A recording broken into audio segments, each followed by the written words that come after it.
Sri Gurubhyo Namaha. I very warmly welcome all of you to this first event, formal event of the Center for Consciousness Studies and Inner Transformation that has been set up by Indica in collaboration with Prasad Kaipa, Raghu Anantanarayan, and Sai Samvaad. The idea for this started about 3 years ago when we realized the need for an executive coaching program that was authentic, that was immersive, that was transformative. And what do we mean by that? We noticed that around the world today, executive coaching is a very big phenomenon. At the same time, it's a developing phenomenon. It's a developing science. It's a developing discipline. What we have noticed is that invariably, every Western executive coach seeks their inspiration, seeks their wisdom, seeks their experience, seeks their knowledge from the Indic sources. And yet, at the same time, there is not enough acknowledgement, nor in an attempt to make it accessible,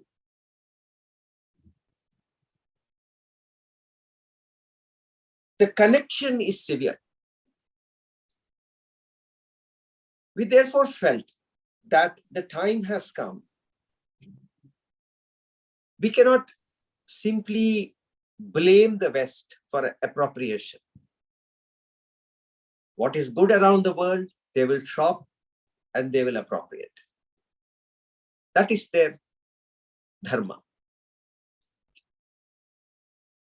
What we have to do is that we have to offer from our own side what is an authentic, immersive, and transformative executive coaching program. With this agenda, we set out. I personally was very much impressed with Prasad Kaipa and the programs that he was doing at ISP. He is also an author of the best-selling book From Smart to Wise, which is inspired, which is based on Bhagavad Gita, and he acknowledges it very clearly and explicitly. And I reached out to him. I reached out to Raghu Anantanarayan, who is already a friend of mine, and Raghu reached out to Sai. And together, Indica and all three co-founders, we have established this Center for Consciousness Studies and Inner Transformation. Our idea is, we scan the market, and our idea is to develop a master's in executive coaching program, which is taught in a ashram kind of an environment, and which will be authentic, immersive, and transformative. This is our vision. Towards this vision, all the three experts have been working towards developing a curriculum. They have worked with a cohort of 45 various psychology professionals, and they are in the process of preparing this. And prior to the launch of this master's program, we would be launching shorter programs. And before that, we thought that we will reach out through these talks with eminent speakers. Dharm Bhawuk, I had personally been introduced by Prasad Garu, and I had the opportunity to interact with him for almost 3 years now. He's based in the beautiful island of Hawaii. And if you see his writings and if you see his track record, you will see how, as a management professor, he has authentically explored our wisdom and has written several academic papers. I warmly welcome you, sir. I am very, very grateful that you have accepted and you're participating as our first speaker in this series. And before that, I would request Sai to introduce Dharamji, and then we will have Dharamji's conversation. Thank you. Namaste, everybody. Welcome, Professor Bhawuk. Professor Dharm Bhawuk is a professor of management and culture and community psychology at the University of Hawaii at Manoa in the United States. Professor Bhawuk's research interests include indigenous psychology with a specific focus on India and Nepal, and also on cross-cultural training. He graduated from the Indian Institute of Technology at Kharagpur as an engineer. They went on to pick up a management degree in University of Hawaii and a PhD from University of Illinois at Urbana-Champaign. He has published a book on Indian psychology based on lessons from the Bhagavad Gita. And interestingly, today's topic is based out of this work. And he has co-edited many books, the latest being one on indigenous Indian management with Professor Ashish Pandey and Professor Pavan Bhagwat.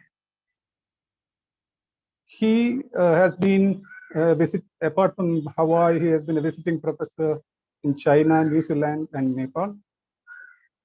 And he has contributed to making Indian psychology a stream in the National Academy of Psychology in India. As a professional contribution from his side, he has been contributing to the movement of Indian psychology and Indian management movements in India. He's a fellow of the Indian Academy of Management, India. And he's also a foreign fellow of the National Academy of Psychology in India. Apart from that, he has been a visiting fellow at the Center for Creative Leadership, CCL, at Greensboro, North Carolina. And he has been a recipient of many awards and other awards. With all of us keenly awaiting Professor Bhawuk's lessons from the Bhagavad Gita on personal harmony, I warmly welcome Professor Bhawuk. Over to you, Professor Bhawuk.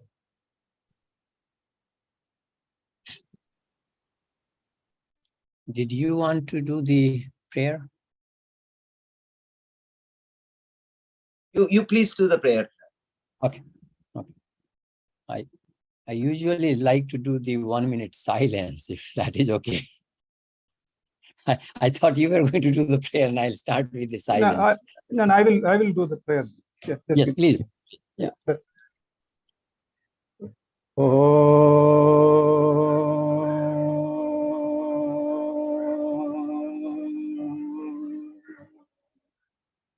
Sahana vavatu, sahanau bhunaktu, sahaviryam karavavahai, tejasvinavadhitamastu, ma vidvishavahai. Om Shanti, Shanti, Shanti.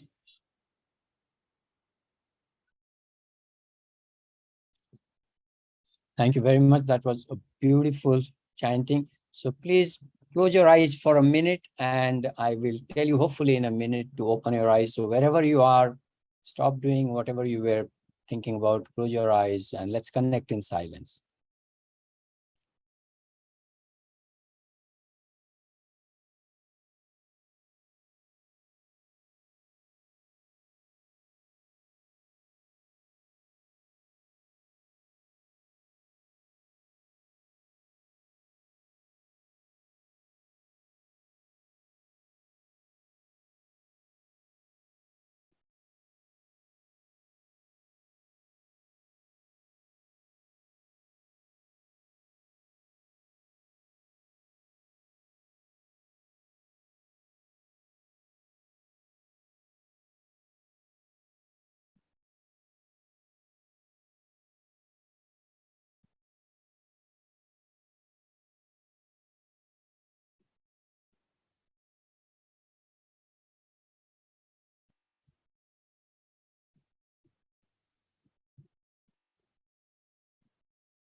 Maybe that was a little longer than a minute, but I hope that helps us all to focus on what we are going to be discussing. Let me try to share the screen. And here. Can we see the screen now? Yes, please. Okay. Oh, sorry. I need to move something on my screen here.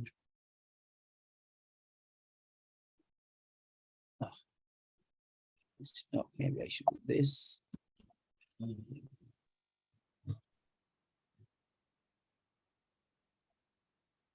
The Zoom screen is blocking my PowerPoint. Okay, so I need to move this one. My apology. We can see it clearly. I know, but I'm getting it blocked because of the screens. So I need to spend some time with experts like you, then I will know how to manage it. Okay. In the interest of first the agreement. So this is what people who are coming to the session are expecting. So high stress levels across the globe has made personal harmony and peace a survival issue for the global community. Insights from personal harmony based on the model distilled from Bhagavad Gita is presented. So that's what we are going to do. I'll also make distinction between Western and Indian psychology about what desire is, talk about the 5-force model of destabilization of self, and then the model of personal harmony, how that also is derived. And then hopefully we'll get to the key Indic yogic practices that nurture and sustain personal harmony. In fact, we already started with that. So I did a 1-minute meditation, and a 1-minute meditation is a useful tool for an executive transitioning from one task to another. So when I'm done reading a paper, I would take a break, and so that's where the 1-minute meditation is useful. In fact, but that becomes more useful when we have the twice-a-day meditation practice, whatever form of meditation one is doing. But I think it is important to have the morning, evening sadhana. With cultivation, we can actually arrive at a state where we can take a deep breath and basically clean our mind. So to give you a demonstration, I don't know what I was talking about. I have to reboot myself. So meditation is an important practice. Japa is another important practice. Studying text, which is part of Swadhyay, is another practice.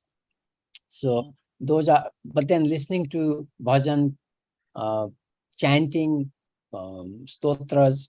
So these are all useful practices that can help us nurture and sustain. So let's get into the models. So I will actually skip some of the introductory things. I'll go straight to the model. So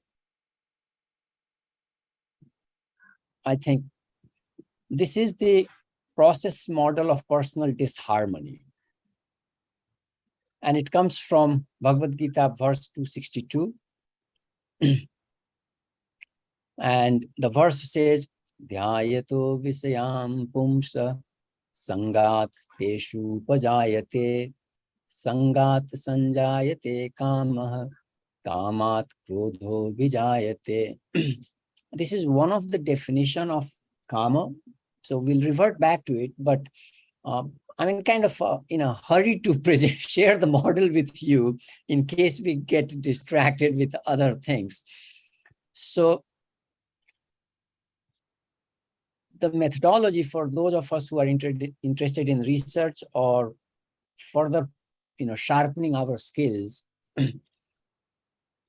studying the text on a daily basis helps us internalize the verse.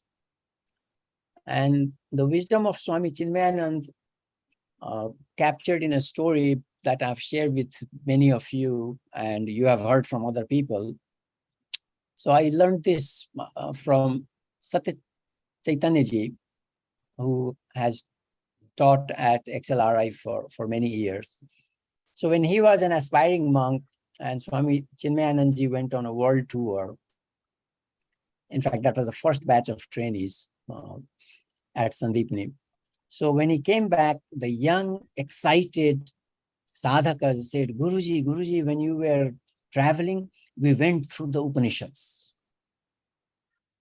And those of us who had the blessings of meeting Chinmayanand Ji and know his humor, so I'm paraphrasing, he said, you morons, you don't go through the Upanishads.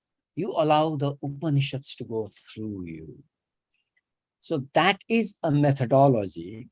And in fact, if you compare the Western scholarship and approach, even towards Indology and the Indian traditional approach, and this one of my Western colleagues shared with me when we were doing a group study of Patanjali Yoga Sutra. So he said, traditionally we memorize the text in India and then we study the commentaries and slowly go from from the beginning to the end. Whereas in the West, we go from the beginning to the end, one sutra or one verse at a time, and first trying to figure out ourselves, then don't understand, then go to a commentary or explanation. So there is a difference in the two approach. So when we have basically studied the verses so many times that it has, so it's like Shravana, so we are taking it inside. But when we take it inside so many times for so long, then it starts to come out. And that coming out happens when we have a sincere question or we are facing a dilemma or a conflictual situation.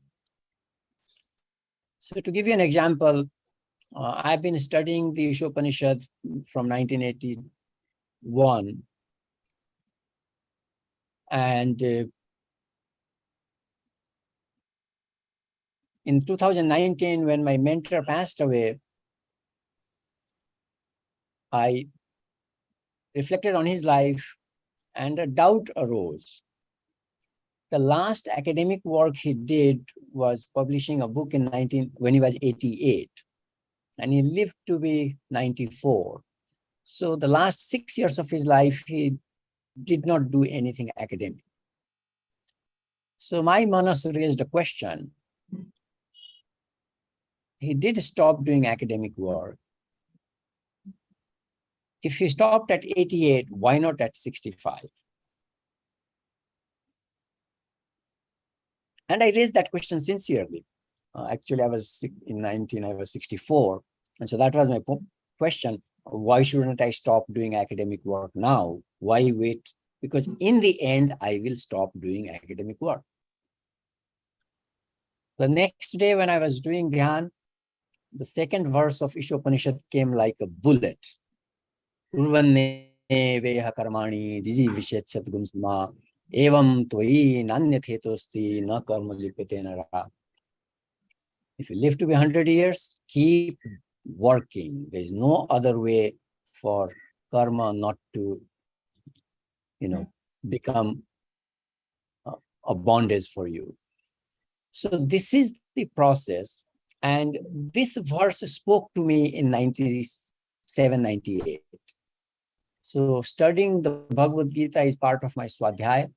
And all of us who do Swadhyaya, we have this experience. And sometimes the verses just say something. They become attractive. So this is exactly what happened. Verse 2.62 came in this form. And you can now, let me take a step back as a trained Western researcher who is interested in structural modeling, or as a trained engineer who thinks in flowcharts and diagrams. And we are so big on developing a causative model of any process. Now you can see how this suddenly shines. So, dhyayato vishayan, when a person, dhyayato vishayan pumsa, when a person thinks about something, or that word dhyaya is not really think only, it's much, that is the same word that we use in dhyan. So it's bringing your attention to something. So dhyayato vishayan pumsa sangasteshu pajayate. So when the person, so now we can look at a flow chart. So there's a self, there's a person, pumsa, dhyayato, when he or she thinks about it. So now I'm using not so good language for philosophical thinking and writing in which is English. So the dhyayato is becoming when you start thinking, but it makes sense. When a person starts to think about it, dhyayato visyam pumsa sangasteshu pajayate, there is attachment developed to that. And let me give you an example. When my two sons were younger, and I drove a small Toyota Tercel, then I noticed that around the same time in 97, 98, they were competing to sit in the front seat. Of course, I was taking the driver's seat, so the only front seat, there's only one other front seat. So they were running to get into that. And I was getting annoyed. I said, why are you people rushing for that seat? And then they gave me a functional reason. They said, well, you have pushed your car seat because you are the driver, you need the space. Whoever sits in the front seat also pushes the car seat back. So whoever sits in the back seat, any of the two seats, has no legroom. I said, the boys have become adult. they are 5, 10, 6 foot, they need legroom. So I decided to buy a bigger car. It was functional. My mentor, Professor Triandis, gave me this wisdom. Automobile is something that takes you from one place to another. And so automobile does not give me an identity. I don't drive a car for any other reason but to go from one place to another. So I started then looking at what car I should buy. And then I realized as a psychologist, what we call salience, suddenly the bigger cars became salient to me. Before that, I saw a Honda Accord, but I didn't pay attention. I saw Toyota Camry, I didn't pay attention. I saw Nissan Altima, I didn't pay attention. I mean, there are big cars, small cars, SUVs, vans. Yeah, I recognized them, but they were not salient to me.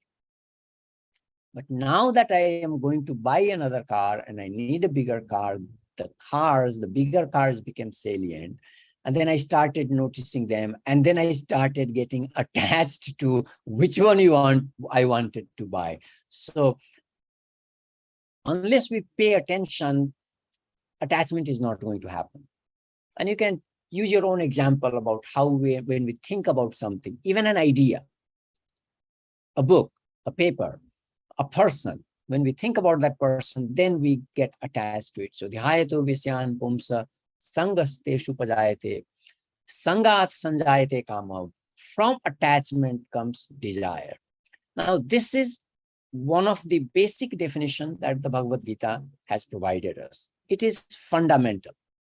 And when we'll do the word analysis, I would have started with that, but since our objective was to look at the model, I said, well, let's start with the model and then we'll see. And by the way, I got the model first. I did the word analysis later. So I'm presenting and I wrote the paper, and in the paper, I did not do the analysis of the word. It developed over the years as a methodology.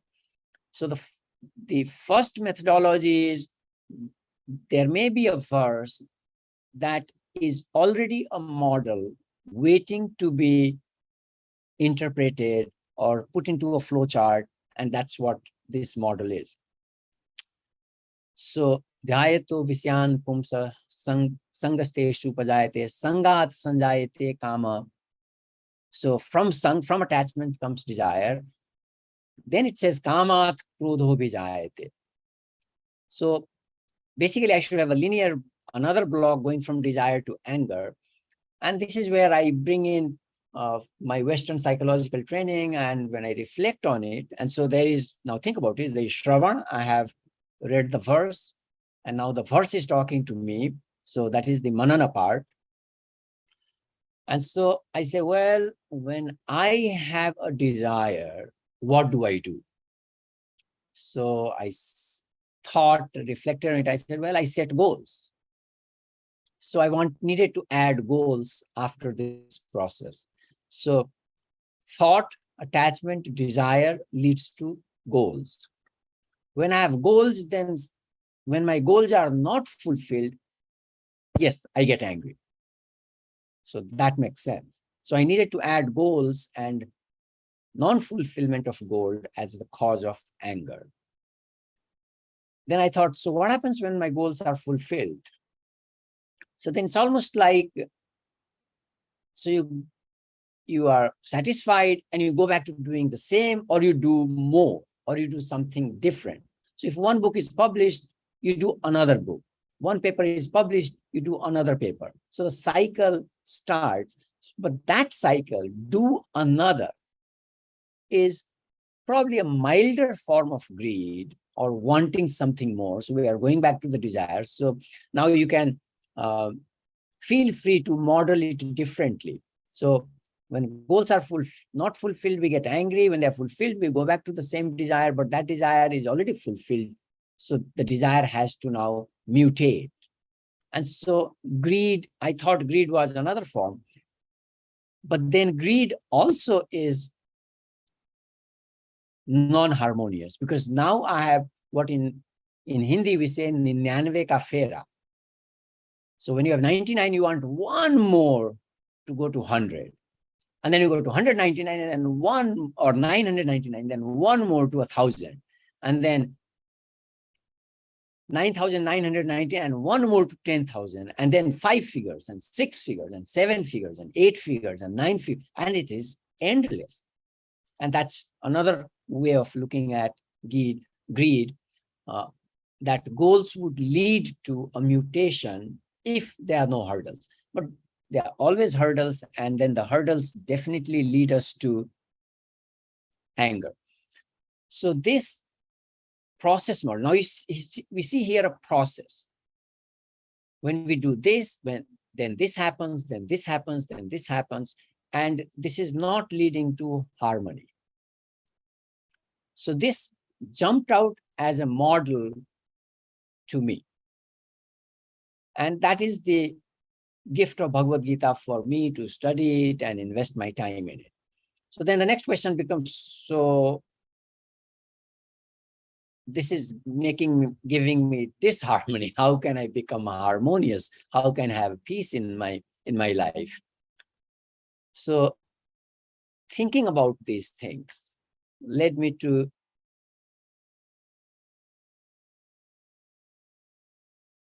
these two other modules.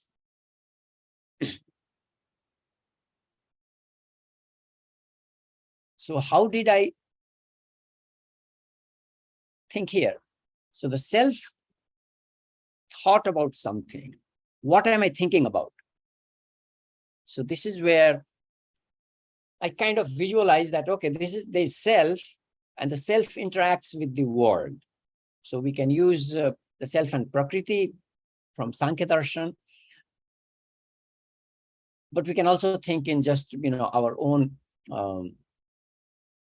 layperson's thinking. So there is the material world. There are institutions outside us. There is society outside us. There are organizations outside us. There are communities outside us. There are products outside us. And the example I gave of an automobile is a product. So we are thinking about products, people, institutions, and then institutions have their own rules, etc. So all this is kind of the objective world, and objective in the sense that the senses can sense it.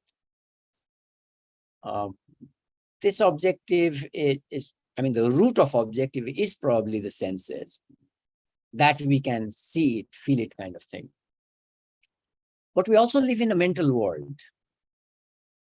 There's not only a car, an automobile, but we also have emotions attached to automobiles or products. And so there is the objective world and there is the subjective world. And so this I basically draw from Berger and Luckman's social construction of reality. So there is reality, but there's also social construction of reality. And we are interacting with both of them. So whenever we are interacting with mental things, that's socially constructed. You should not act like this toward your teacher. That's social construction. You should do this, not do this. That's all socially constructed. And we know this, I know this as a cultural researcher, because they are in complete conflict when we cross our own cultural boundaries and go to, another geographic area, it's almost like an imaginary line you cross, and the laws changed and the rules changed. If you think I'm exaggerating, 20 years ago, if you crossed the Indian border and stepped into Nepal, you were facing capital punishment for killing a cow. Literally. That law might have been changed now, since Nepal is no longer a Hindu nation and has also become secular.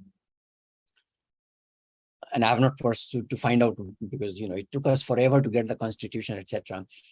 So just crossing an imaginary line changes the law and the consequences of it. So we do live in a socially constructed world, and we do live in an objective world.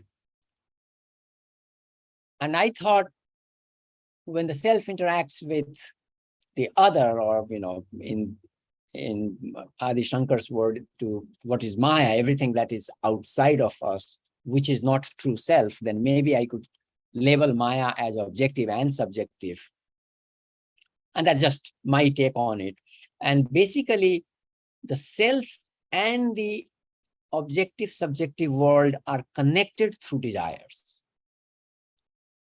Our interactions are powered by desire. And behind this desire is Iksha Shakti. So when we go to Kashmir Shaivism, but actually simply looking at the 1000 names of Divine Mother in Lalita Sahasranam, she is Iksha Shakti, Kriya Shakti, Jnana Shakti. So Divine Mother is the Shakti for all three. And so from that perspective, nothing can be really negative. So Iksha is not a negative thing. And so desire is probably, I'm saying probably, I will say more emphatically in a minute, is probably not a negative thing. So this self and interaction with the world is natural. So to use another construct from the Bhagavad Gita, we could say probably that is swadharma of every being, to interact. That is just natural. We are given the senses, and the senses take us to the world, and then we act in some way so that we are taking care of ourselves and the world around us. So this was kind of trying to understand the interaction between Dhyayetu Visyan Pumsa Sangasteshu Pajayate. So how does the person interact with the world? What happens between the person and the world? Then going to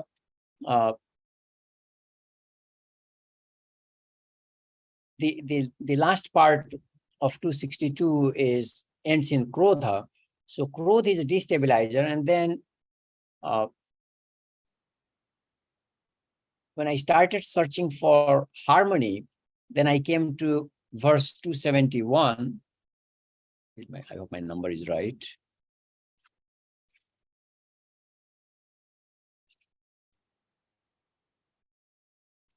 So verse 271 says, Vihaya kaman yah sarvan umash charati nispriha nirmamo nirhankara sa shantim adhigachati. So that gave me a model for Shanti. Sa Shantim Adhigachati, that person will find peace. So again, then I started, no, I did not start doing, I stand corrected. The verse started talking to me and said, wait a minute, what do I have here? So, Vihaya Kaman Yah Sarvan.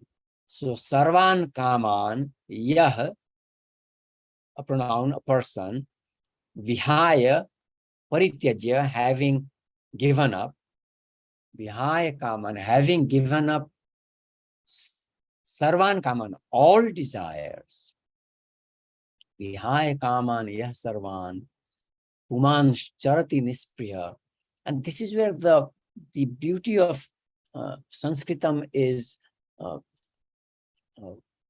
intoxicating. So the choice of word, charati. So Adi Shankar uses paryatati for charati, and this is basically moving. So we are moving in the world.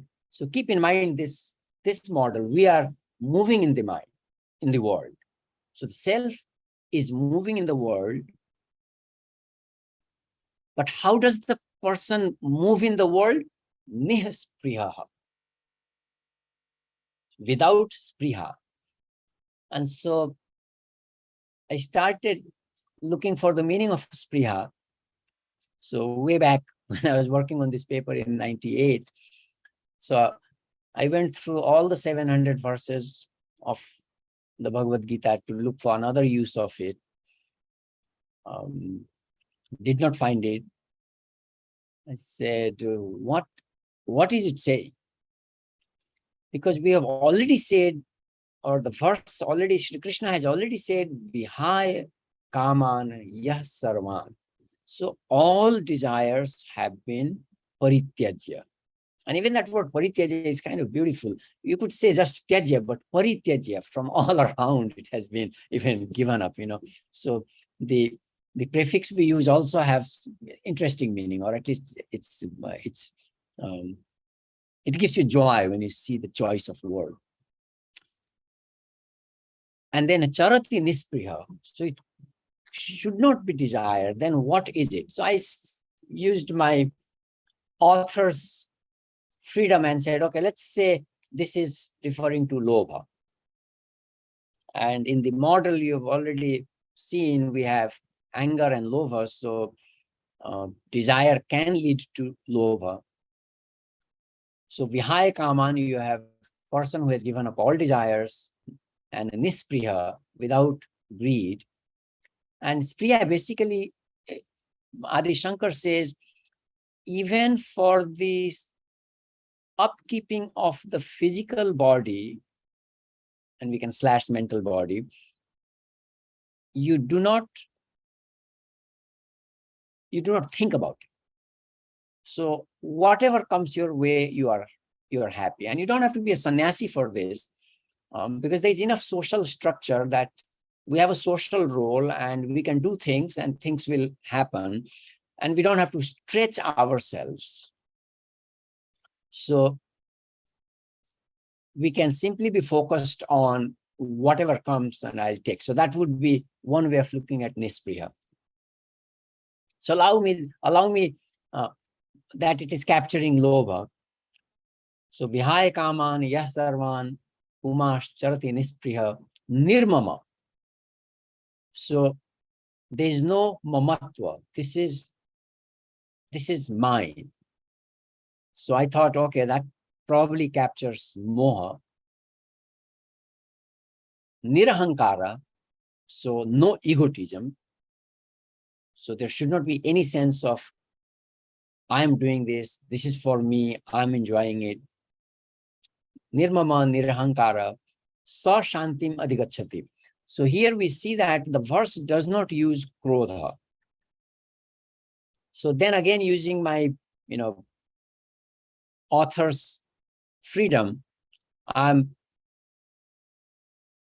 positing that desire leads to anger and lobha. So if lobha is already captured in nispriha or in spriha, then probably desire is already the surrogate for krodha. And so then these five become the destabilizing forces. And then we know in the tradition that we have Kam, Krodh, Lobh, Moh, Mad, and Matsar. So the sixth one, Matsar, is kind of not getting captured here, but probably that will result from mamatva.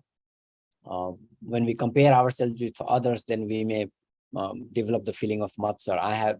He or she has X and I do not have X, so we may develop the Matsarya bhava or jealousy. So you can see how one verse led me to think about how the self interacts with the world. And I'm also bringing in, what I've learned as a Western psychologist or management person, and kind of thinking through. So the models have face validity. I mean, the person interacts with the world, both objective and subjective. In culture, we talk about subjective world, referring to attitude, value, belief. So all those that we cannot see, those are subjective culture. And so, but in sociology, people talk about social construction of reality. So combining those two, there's self and there's the world, and then we interact with the world. And in the interaction, we get attached to things, then we have a desire, then we have the desire, then fulfillment leads to greed, and non-fulfillment leads to anger. Sorry. And so we have captured these five forces that destabilize us. So then how do we get over it? Now, this is where the models from Bhagavad Gita are absolutely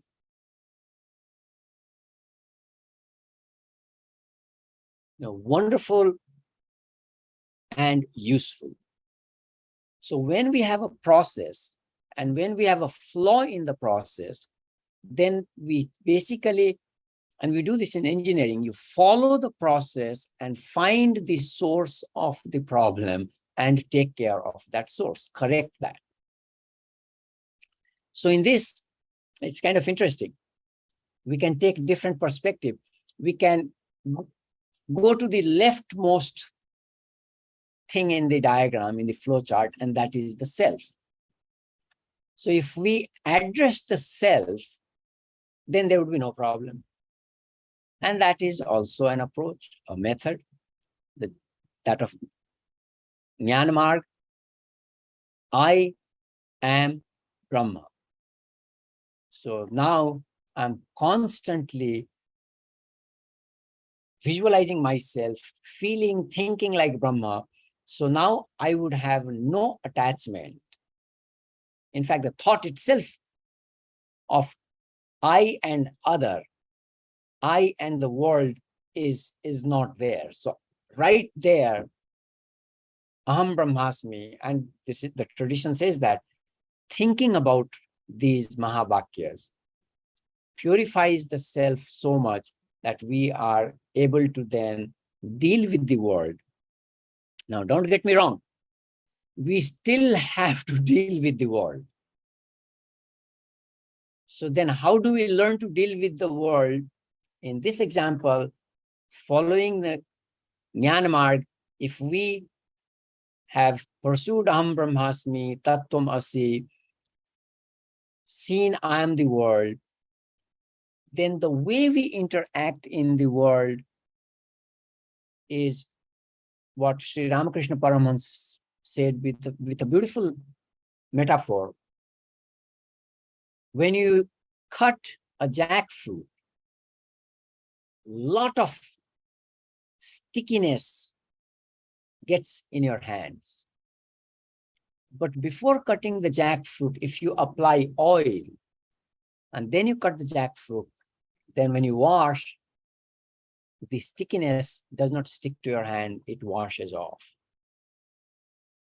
So then it translates the metaphor into interpersonal relationship and living in the world and says, think about the maid who is playing with the child of her employer and loves the child, hugs the child like her own.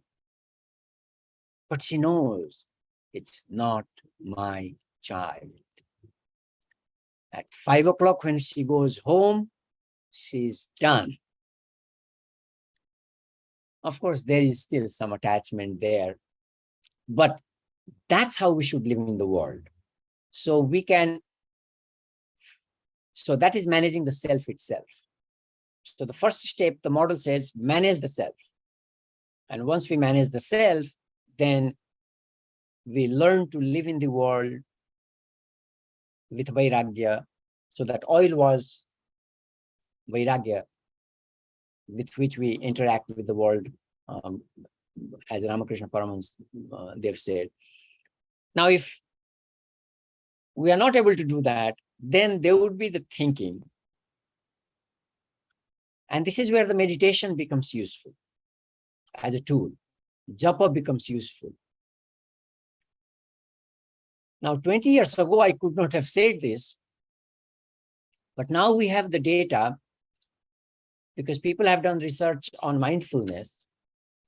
And what mindfulness practice and meditation practice does is it allows us to see that attachment and then bring wisdom to that attachment and basically say that that's not the end of the world. So be it. And it doesn't feel like the end of the world. But the nature of attachment is that it feels like the end of the world. So regular meditation practice, or regular swadhyay, listening to inspiring music.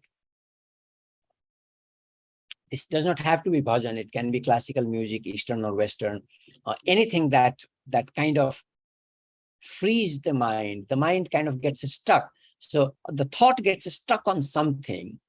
So, you're thinking about it, you keep thinking about it. So these practices will help us get that thought off. So in the old gramophone, when the needle got stuck, then it keep playing the same thing again and again. So you have to lift it and move it. So some of these practices of mindfulness, meditation, japa, mindful walking, mindful eating, all of this leads us not to get stuck. So the thought does not get us stuck. And the next thing is, if we did not succeed there, we got attached to something. And so now we need to work on the attachment. Recognize the attachment. Why are we attached to it? So if I'm attached to an automobile, then I need to, and this is the Dalai Lama calls it analytical meditation. We need to think through it. Why am I attached to it?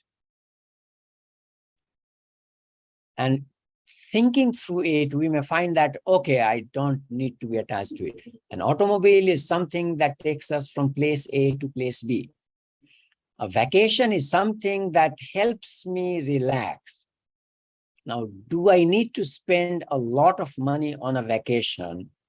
Or in my case, I'm blessed to have the ocean, Pacific Ocean, at 1.7 miles from my apartment building, and I walk there in 30 minutes and take a vacation every day. So I'm getting my walk, I'm looking at the ocean and refreshing myself. So do I really need to leave and spend money on going out of island, or can I? So this is basically thinking through what is the function of vacation. Can I not just go and do a trail? And the nature of trail is, walking on trails is fascinating. You can do the same trail and you see different things. So I'm just using the example of vacation. And so when I think through it, I may be able to see that my objective is to take a break rather than leave the island, because that creates confusion. So that becomes the attachment. That is the nature of attachment. If we did not succeed in managing this, so you can see we are managing the self, we are managing thinking, we are managing attachment, and then we have come to desire. And then at that point, then we basically need to think through, so how many things can I do? So as an academic, I could be literally killing myself overworking and getting burnt out in the process. So bringing reason, what is reasonable? And sometimes, wait a minute.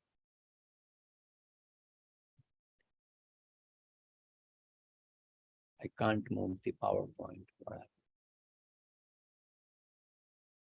Okay. So remembering that going to the world allows us a comparison. So social comparison is not always negative. It's not always catching up with the Jones. It also provides, if we are reflective, it provides us a reasonable, it provides parameters to our desires. So I'm a professor. I've been working for 25 years. I have X publications. When I look around, okay, that's decent. That's okay. That's very good. Whatever but that helps me kind of not kill myself with this desire to do more, desire to have more. With phase of life, of course, then we can also manage that desire. So when we are in a phase where we are raising family, it's a challenging phase. It's a different phase. We should not try to do so many other things because the children need our attention. When we were raising our two sons, we had strict policies. We did not go for dinner on Monday through Friday. Friday was okay, but Monday through Thursday, weekdays, we didn't go for dinner. Sunday evening, we always went to ISKCON. That was part of the cultural training, the spiritual training, and the sadhana for me and my wife. So Sunday, we didn't go for dinner. So our friends learned to maneuver and have dinner on Friday or Saturday. We did not go to so many events. We did not do so many things because we did not have the energy and time to do that. We actually also did not go to people who did not invite our children. So there are some people who only want to have adult party, and we were never at any of those adult only parties. So this is basically managing the desire based on our phase of life. We have adult children now who live on their own, one in Japan, one in Portland. So now we have more energy to do certain things. And so again, managing desire based on our physical condition,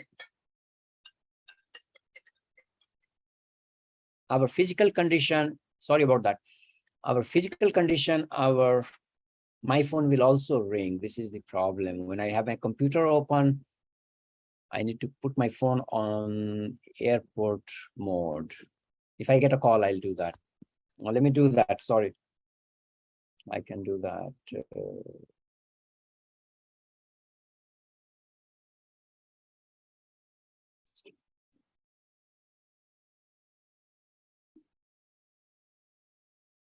Sorry about that. So we can manage desire by becoming aware of the phase of life we are in, the resources we have, the physical, mental energy we have. And so that is managing desire. So we can see that the model allows us to look for different ways of managing disharmony. So it not only provides a model of disharmony, but it also provides, because remember it says, Sa Shantim Adhigachati. So it is really a model for peace. And embedded in it is the 5 forces that destabilize us, and then how to manage them comes out in this process model. That captures the model, that captures in a way about how we should approach the text. First, we go through the text and then allow the text. First we go through the text and then the text starts going through us. And that was Chinmayananji's message. So now I would like to go back to the beginning because now I'm comfortable. I have 15 more minutes to walk you through the peripheral things. So if we did not cover them, it would not be any loss for us. We can try to understand stress itself, because we have talked about stress. So what are the causes of stress? Pace of life. If the pace of life is high or fast, then that would cause stress. Succession of events. On a day, if events are happening, boom, boom, boom, boom, boom, that would cause stress. In general, doing more in less time will cause stress. And you can see, doing more is desiring more in less time, in less resource. So resource is limited, and we are wanting more, and that's what causes stress. When I teach positive psychology, this is my marker that I share with my students. Are you feeling overwhelmed? So if the answer is yes, okay, that's the beginning of stress. Stress is on its way. So why are we overwhelmed? Because we are juggling too many things and we have to be able to deal with them. And so that leads to not being able to do. And if you have then failures, so not only have to do 5 things, but this did not work, this did not work, this, now I'm already have the negative emotion of failure and I have to do the 4th thing. So I'm already, not feeling very positive. In Western psychology, desire for X and human motive or motivation. So there's cognitive and motivational foundations of desire. So people would study, different aspects of it. So cognitive is simply the mental part or the thinking part, and motivational could be the emotion is involved and why am I doing what I'm doing. There's also literature on want and should conflict in Western literature. So we differentiate want and should.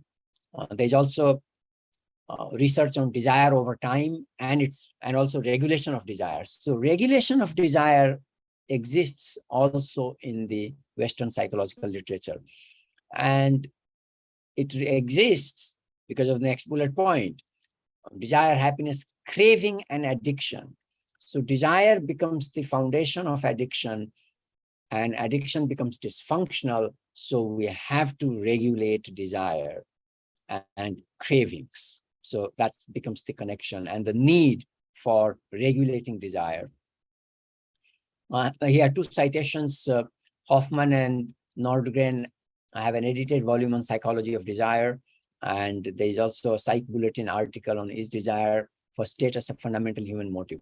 And so now we can actually take that and think about all other aspects. And is the desire for X fundamental human motive or not? Could be the way to go about. Desire is often viewed as negative in the West, abnormal, greedy, and therefore you have to control or suppress it. It's also sometimes viewed as opposite of rationality. But there's also there was a French philosopher, Deleuze, who kind of looked at desire as active, positive, vital force, compared it with productive like labor. So, and the basic idea is desire is achievable through practice. So you become kind of responsible for thinking about how to go about it. In the Bhagavad, we cannot really look at all of Indic texts to define, but we are blessed with Bhagavad Gita being a wonderful, wonderful synthesis of our texts. And I've found it time and again that it is true. And in fact, it sometimes does more than what other texts have done or are doing. So Kama appears in the Bhagavad Gita 41 times in 41 verses. One form is with Kama Ikshati Kankshati. So that appears in different form, Kankshati, Kankshanta, Kangshitam, Kangshe 7 times. And then the different form of Kama. So Kama Kama, Kama Kami, Kama Rataha. I think I missed an M there. Kama Karena. And so there are 37 other uses. Now, what is beautiful is, and this is really beautiful about Bhagavad Gita, it presents beautiful definition of karma. So we have these definitional verses. So in 2.62, we just looked at it. Samvaad sanjayate kama. Now, to use the Western lingua of research, we actually have the antecedent of karma. What is antecedent for karma? Sangha, attachment. And that is very important to understand a construct, a concept. A theory is simply understanding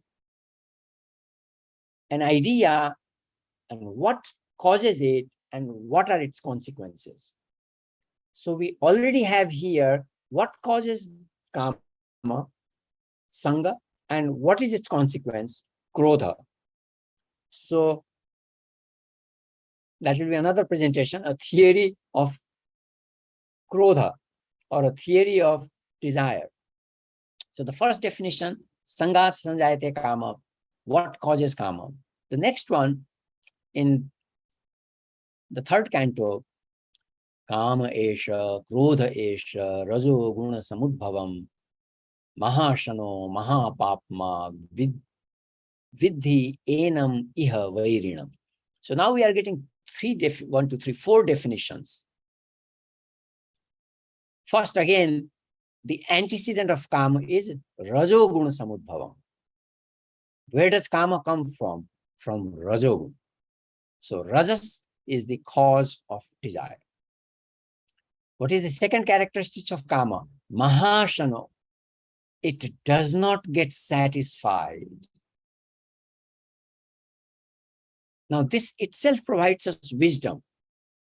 When we have a desire, if we remember, desires never get fulfilled, then we start approaching it with a balanced mind, with samatva. Mahapapma, it is even given the epithet of papa, probably because it leads to papa when we are attached to a desire and we want it willy-nilly at any cost, and probably that's where it becomes papma. And it is a vairi. So it is our enemy. So we got 4 definitions in 337. In 711, now we are getting 2 very interesting definitions. So Sri Krishna is talking about himself and how he is, what he is in the world in different forms. He does that in 7, and then he also does it in chapter 10 in Vibhuti Yoga. So balam balavatam chaham kamaraga vivarjitam dharma aviruddha bhuteshu kama asmi bharata sava. So the second one is very clear, but also emphatic. Dharma aviruddha kama asmi. So now we can see that Sri Krishna is guiding us, and the tradition is guiding us, that there is nothing wrong with kama, but it's conditional. It must be dharma aviruddha. The desire should not be against dharma. And so common examples would be for a married person not to look at another woman or man, because that's dharma aviruddha. So doing that would become dharma viruddha. So dharma aviruddha bhuteshu kam aham bharata. Sri Krishna says, he is the desire. Now, can you ever put down desire as a negative thing? Sri Krishna is himself desire personified in all of us.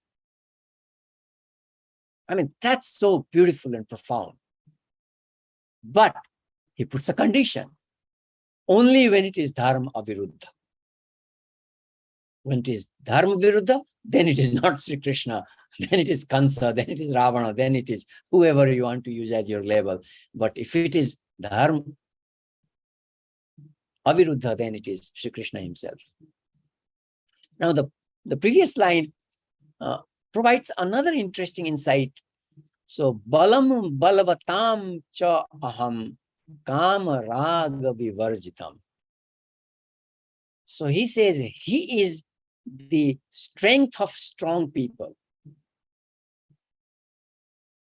But again puts a condition. Kama raga vivarjitam. Now he not only says kam vivarjitam, but also raga vivarjitam, which is another word for attachment. And so if there is no attachment and there is no kam, then that gives us a strength. And basically then that strength becomes sattvika, and clearly that is Sri Krishna himself. So that bala is Sri Krishna personified, where we do not have kam and raga. And then in 1621, we get 2 other definitions. So it's kind of, we have to read the whole first one. Trividham narakasya idam dwaram nashanam atmanah kama krodha tatha lobha tasmat etat trayam tyajet. So here he brings, and remember now we are almost to the end of the Bhagavad Gita. It's the second to last verse of 16th canto. It says, Kam, Krodha, and Love are the 3 doors of hell. So Kam is the door to hell. And then, as if that is not sufficient, he said, Nashanam Atmana. So Kama will also lead to destruction of Atmana. And think about it. Let me go forward to this one. When we're talking about it, if we manage the self, so if there's no Atma Nashana, then all these problems are solved. Aham Brahmasmi takes care of all these problems. And so Kama is viewed as Nashanam Atmanaha. So if we were to do the, the counting of it, so we got one definition in 62, we got 4 definition in 37, so that's 5, and then we got 2 definition in 11, so that's 7, and 2 in 1621. So we got 9 definition of karma. Now, for those who are academically interested, this itself is a paper by itself. Just defining karma from the Bhagavad Gita, and I will now add the other text to support that this is supported in other texts.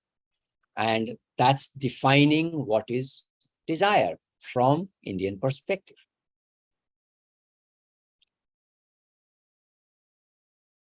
I did want to, share some other ideas that, all of us are aware of. So there are 3 desires that we talk about in the tradition. So Lokeshana, Vitteshana, and Putreshana. So we can start with the biological one. If you want, Putreshana is desire for family, or can be interpreted as desire for sex. Vitteshana is desire for wealth, and Lokeshana is this desire for recognition. So these are 3 broad categories of desire. Now, isn't it interesting that in the Western psychology, is the desire for status a fundamental human motive? There's a 2015 review paper, and that is what Lokeshana is.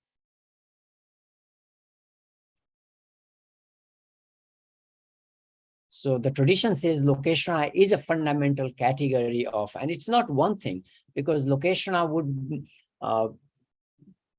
for a scholar, it may be related to Shastra. And so Adi Shankar in Vivek Chudamani 271-72 talks about Lokanuvartanam tektva dehanuvartanam shastranuvartanam tektva swadhyasapayanam guru. So by giving up these 3, focus on the self. Get rid of the adhyas that I'm this body. So there is a lot of practice here in managing desire. List what desires we have about being visible in the society. List what desires we have about, texts or Shastra. List what desires we have about the physical body and its relationship, or Lokeshana, Vitteshana, Putreshana. If we list all of those, suddenly we may find that we have created mental breaks. So if the manas is being driven towards what my son should do, what is best for his career, this awareness that this is part of Putreshana may guide me to say, well, he has his life, he can make decision. If we raised him well, then he would, and he will, if he makes a mistake, he'll learn from his mistake. So this is part of the breaking process, not getting carried away. By the way, since this whole program is about executive coaching, and people are interested in executive coaching, it just struck me a few years back that I need to act like father with my 2 sons and not like a professor or a consultant. And this kind of sense helps me manage my desire of interaction with my 2 sons or Putreshana. So I listen to them, and I may share some of my own experience, but I'm constantly conscious that I need to, that was my 7:15 alarm, that I need to be a father, the father they know, rather than become the consultant, because that's not who they are talking to. If they ask for advice, then using these constructs help us kind of create a breaking effect, because otherwise, sangat sanjayate kama, kamat krodha vijayate, and then boom, we are upset. The word upset is a euphemism for anger. You say, I'm not angry, I'm just upset. So, I was set and now you have upset me. But that's what anger is. I already mentioned Iksha Shakti, Kriya Shakti, Jnana Shakti. This is Divine Mother's name. So clearly, Iksha is important for us to interact with the world. I'll stop here by simply saying that this body is part of Prakriti. The world is part of Prakriti. The Prakriti interacts with Prakriti. If I'm aware of that, then the self remains detached, unconcerned, and then every action necessarily will become Lokasamgraha. Every action based. So for executive coaches, you are so blessed. Your work is Lokasamgraha. Forget about you are getting paid. You are getting paid. That's okay. But what you are doing is Lokasamgraha, because every executive you touch is going to touch hundreds of people, tens of people. So if you can charge them, you can inspire them, you can guide them, that's Lokasamgraha. You don't have to do anything else. Do your job to inspire the executives. You are done. In Hawaii, we say you are pow, you're done. You do not have to worry about anything, do about anything. I'm also in the same position as a teacher. What I write should serve people. When I teach my students, the same thing that you do with executives, they are going to be. So if they become good citizens, if they become informed citizens, if they become critical thinking citizens, I'm doing Lokasamgraha. Now, we can use this logic, I think, for every kind of work.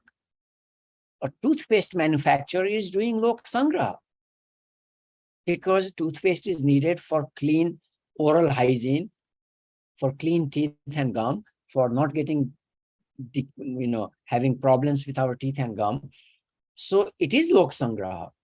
But if we focus on the profit, if we focus on the other things, that's where we have diverted. So I'll stop here for questions and comments. So thank you.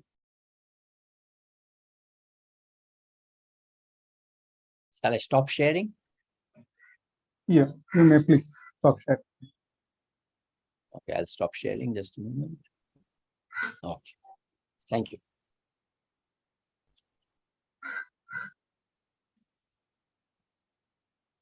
Professor Bhawuk, there is one question about connecting it with stages of career development and corresponding stages of life development. You sort of touched upon it. Yes. With your own examples, okay, I think you can look at that and probably share something more. Okay, so let me go back to sharing screen again. This is part of, oh darn, I deleted it. Oh, I deleted it, so I'll stop sharing. So in the paper, I raised the questions and I've shared the papers with you. And we noticed that even in Western literature, desire and phase of life, people have become aware of. Now, that dharma aviruddha kama asmi, that fits very well with the stage of life, varnashram dharma. And I'm not taking it as, varna by birth, but by action. So at least in the first phase of life, the first 25 years, we are learners. So we have to pursue knowledge. And that pursuit of knowledge has to be with the desire to be the best. We simply need to keep in mind that such a desire should not lead to something unwanted, undesirable for somebody else. So, for example, the tradition tells us that Arjuna sought to be the best archer. But when he saw Eklavya shut the barking dogs up by shooting arrows that did not kill them, but still closed their mouth, he knew he could not do it. But that was time to have humility. That was not time to go and tell Guruji, you promised me I'll be the best, but this guy is better than me. Do something, get his thumbs chopped off so that I am the better one. No, that's adharma. That's dharma viruddha. So as a student, we should be competing with ourselves. Now, let me give you another example. It's really a sad example. And I learned it from one of my students who also was a swimming coach. So, the context brings information and insight. So I asked him, a superficial question. I said, John, I like swimming. I swim for exercise. And I get tired in an hour and a half. But you guys swim for hours. And as a mechanical engineer, I'm thinking, the shoulder system would probably wear out because it was not designed for competitive sports. It was designed for doing certain activities. To my surprise, he said, yes, Dr. Bhawuk, every professional swimmer has messed up shoulder. Now, this is competing with others. If I do my best, when my shoulder says, I am hurting, what should I do?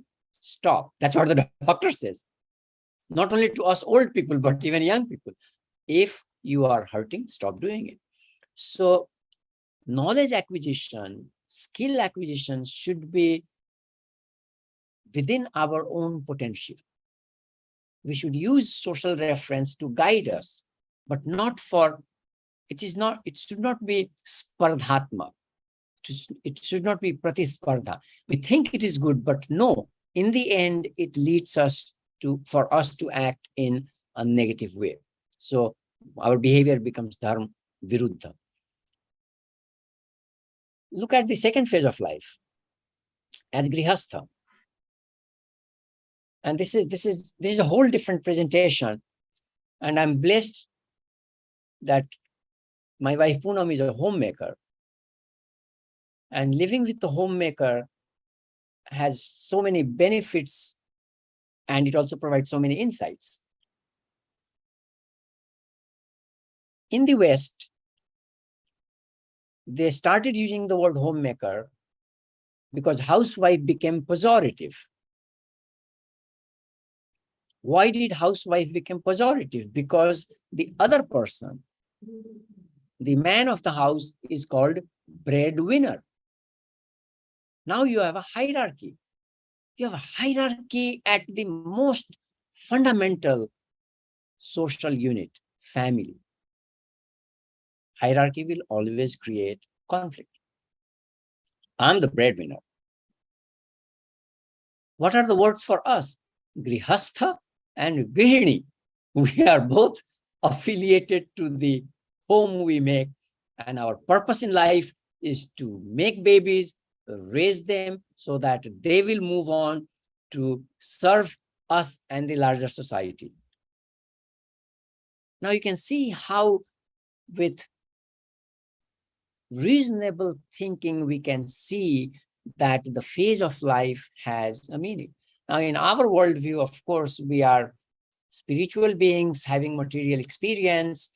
So having spent 50 years, now we need to seriously spend time for our adhyatmic upliftment. And that's why Vanaprastha is taming the senses, the panch agnis, the tapas, that is all moving ourselves to the next phase. So, Grihastha is doing dharma. Everybody does dharma, but artha and kama. The student is doing dharma and kama, not artha. They are beggars. They go begging and feed themselves and the teacher. They do farming and support. So they only do two, dharma and kama. Grihastha gets the third one, dharma, kama, and artha. Now we raise. But the vanaprasthi has to withdraw, because the vanaprasthi is now focusing on moksha, and the sannyasi is focusing on moksha. And so long we have our prarabdha injecting rajas in our being, we need to do Lokasamgraha. And I think Vivekananda Ji is a wonderful example, because he was, globe-trotting reformer, and had no patience for nonsense. But in the last few days after his encounter with Divine Mother in Kashmir, he simply withdrew. And I think it was 7 days or 10 days, and he left the world. So what I'm referring to is the prarabdha. And so if we have to work, if we feel excited about doing work, then it should be in the third and fourth phase of physical phase of our life. It should be for Lokasamgraha, which, I mean, I know many of you, and you are already doing it. So this is just wonderful. So I hope that answered that question about phase of life and desire. Interestingly, you seem to be preempting the questions. So the next question is on dharma. What is dharma? So in fact, you related it to the stages of life and the ashramas of life, and how dharma it can be looked at. So would you like to say something more than that? Then you may please. I mean, when you think about it, when kama is defined as dharma aviruddha kama asmi, then dharma is already defined there. So if we have an idea, we have to have an idea about dharma is only then so if we look at, we can make a list of desires, and if we check them as no, so even the Western literature, we talk about want and should. So if we check the shoulds, and then we say, so that is dharma. So everybody has a sense. So the examples I have used, the shoulder killing practice to be the best in the world, and then suffering the rest of your life, and not being able to swim, which you like to swim. Knee replacement will not make you a runner in the long run. So at some point, but at the same time, Milkha Singh is a living example of kind of, he had his stage movement, broke the world record and still came fourth, kept running till he was 94, was healthy. So we need to have that maturity.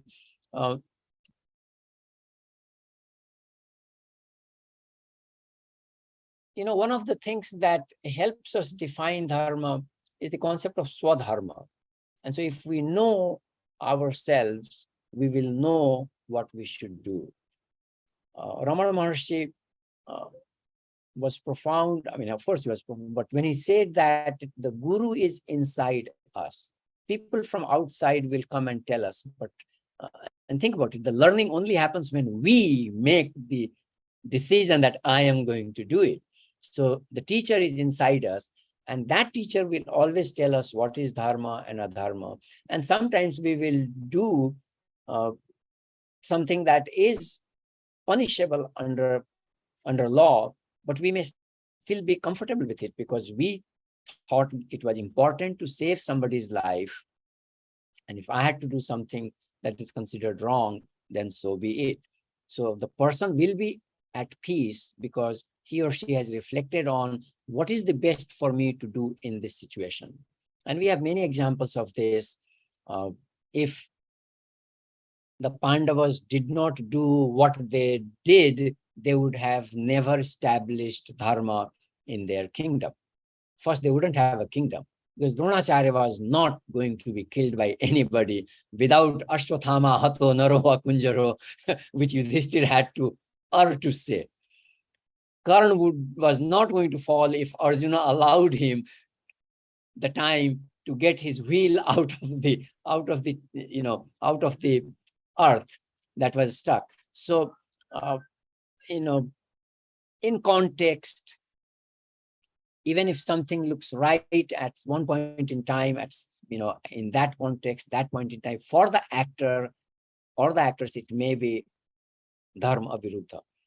So I think with reflection and not getting caught in the pace which we cannot manage, I think we can have a good sense of what is dharma without getting into the academic and shastric definition of dharma.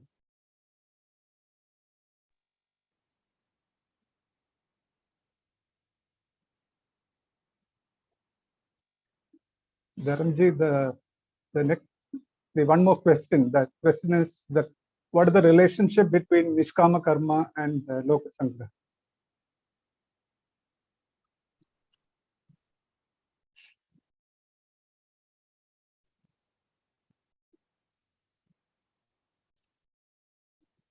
Whatever I am doing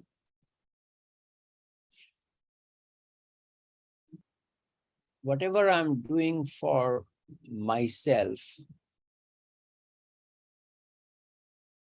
I could do with Nishkam Bhav, that may not bring a lot of good to other people.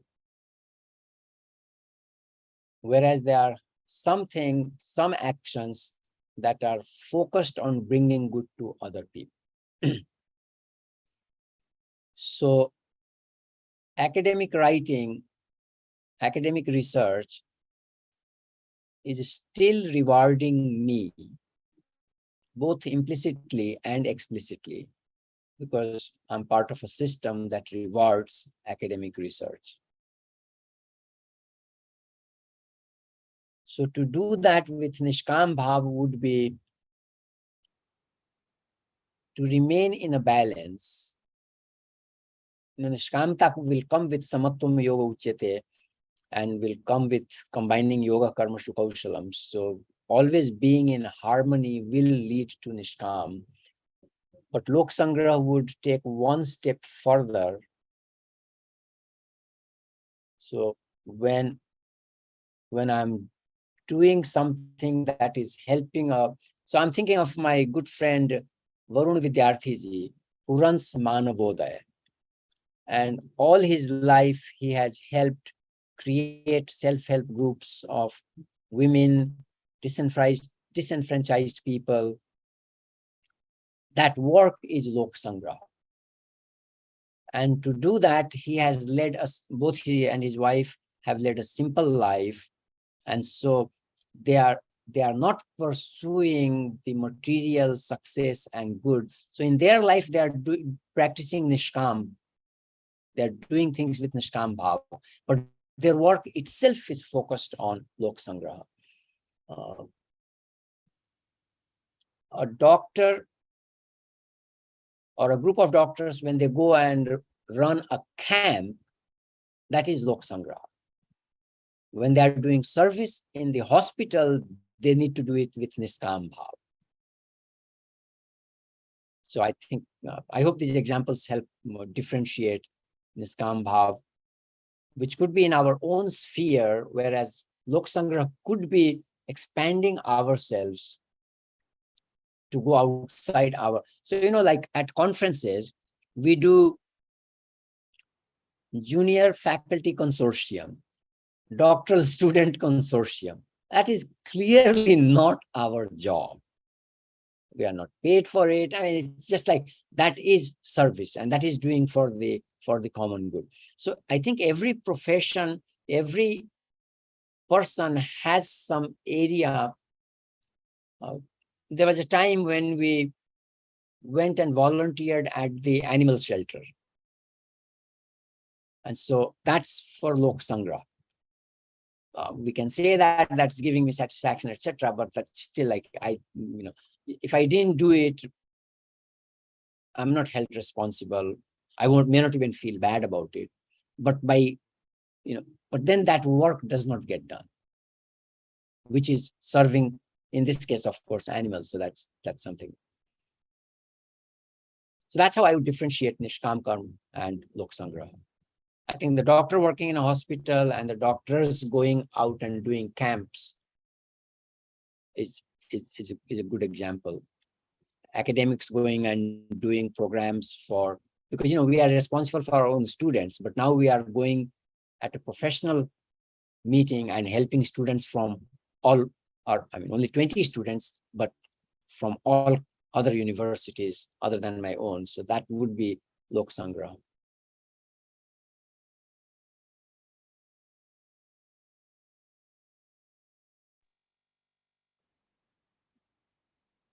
There's one question about, if I may read it out, this is from Srimati Sita Anandashivan. You talked of Lokasamgraha, that a toothpaste manufacturer is also into Lokasamgraha, helping society clean teeth, etc.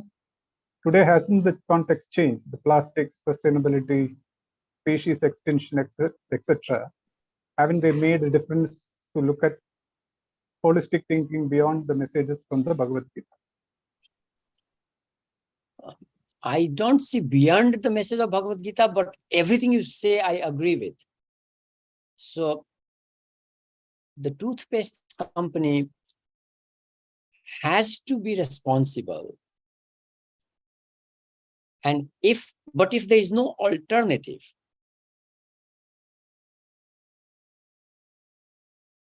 and we still need toothpaste, and we need to reach out to so many people. So it's almost like in whatever action we do, there may still be a dark side. But are we making genuine effort? So sustainability should be a criteria for all businesses.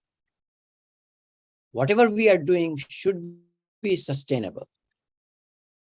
If you ask me, a product like Coca-Cola should be stopped. I don't think they are helping anybody do anything. They should be selling fruit juice and other food items, food beverages, but not Coca-Cola, because historically it came as an addictive drug, and it is still addictive because of the sugar. So that product probably needs to be stopped. I would go that far as saying that. But the toothpaste, if we are going to take it out, then we'll have to find how we are going to do it. And probably the toothpaste companies themselves will have to, figure out, or a competition in the market economy does that. And then, many people who are environmentally friendly, conscious will start buying that. And slowly these things do emerge. I have noticed that when I'm buying detergent, I read the label, and the one that says it is environmental friendly, I buy that. And so more people will start doing that. And then the non-environmental friendly products will basically have to be stopped. And I hope in my lifetime, Coca-Cola stops making Coca-Cola and Pepsi stops making Pepsi, because they're really not serving any need. It's not a need-based product. I hope I answered that question, because you raised some important, but I don't think it goes beyond the message of Bhagavad Gita. Dharamji, there is one connected to Nishkarmya Karma here from Sri Gautam Balaji. He is asking, when I do it for myself, I do it with Nishkarmya Bhav. I don't understand Nishkamyam here. Please elaborate. So if I were to use my example, so I'm an academic, I write papers. After I write the paper, when I'm writing the paper, I'm engaged in that paper. It's a thinking process. I have to think. Dhyayato visyan pumsa sangasteshu padayate. I have to think. through thinking, I'm bringing concepts together. I'm drawing things, I'm writing things. After I'm done writing, I put it on the altar and I'm done. That's my personal definition of Niskam Bhav. Where that paper gets published, when that paper gets published, how many people read it or not read it, that's not my business. So in my life, that's how I define, and my major work says research, so that's how I define. Let me give you another example from my own life. When I was like 20 years ago, 25 years ago, I was not happy about students' questions that I had already answered in the syllabus. It used to annoy me. The lesson is very clear. The kamana, the desire that they should read the syllabus and ask me questions that I have not answered there, rather than ask me questions that I have already answered, provided in the syllabus or in another forum. So that used to annoy me. And then this Niskam Bhav cultivation basically led me. So now when they ask me the question, I simply answer it patiently. Sometimes copy paste from the syllabus and provide the information. I don't even put them down. I never say, read the syllabus.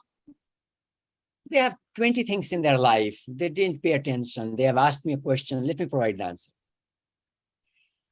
Related to this, so this is about my interaction with the student and how we cultivate Niskam Bhav.